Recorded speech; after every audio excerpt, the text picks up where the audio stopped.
नमस्कार, मी प्रज्ञावंत गायकवाड. तुम्ही पाहत आहात बातम्या 24 तास. आताची सगळ्यात मोठी बातमी समोर येते. पार्थ पवार दोन्ही बाजूंनी अडकलेत.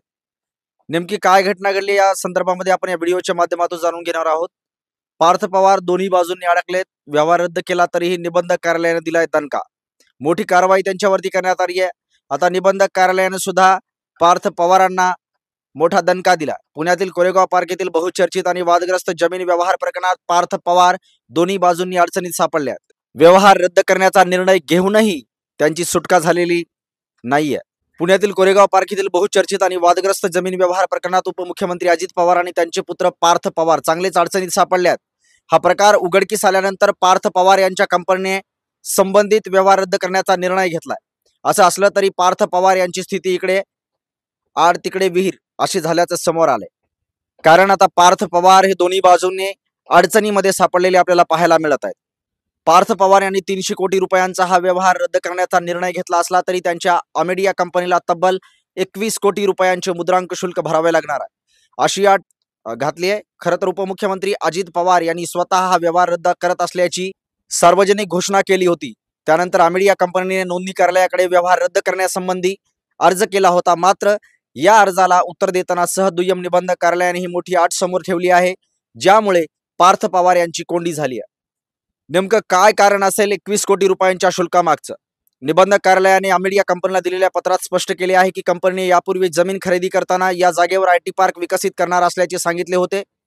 आयटी पार्कच्या नावाखाली मुद्रांक शुल्कात नियमावली असलेली सवलत मिळवली होती.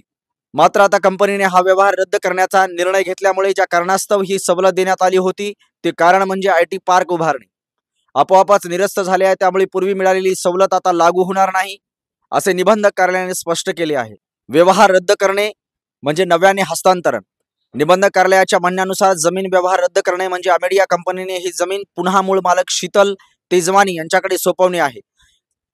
हा कायदेशीररित्या एक नवीन हस्तांतरण व्यवहार मानला जातो. यासाठी नियमानुसार शुल्क भरणे बंधनकारक आहे. 7% दराने हा मुद्रांक शुल्क आता त्यांना भरावा लागणार. हा संपूर्ण व्यवहार 300 कोटी रुपयांचा आहे. त्यामुळे महसूल नियमानुसार यावर एकूण 7% शुल्क आकारले जाईल. यामध्ये 5% मुद्रांक शुल्क असेल, 1% स्थानिक संस्था कर आणि 1% मेट्रो कर यांचा समावेश आहे. हे सर्व मिळून अमेडिया कंपनीला 21 कोटी रुपये भरावे लागतील.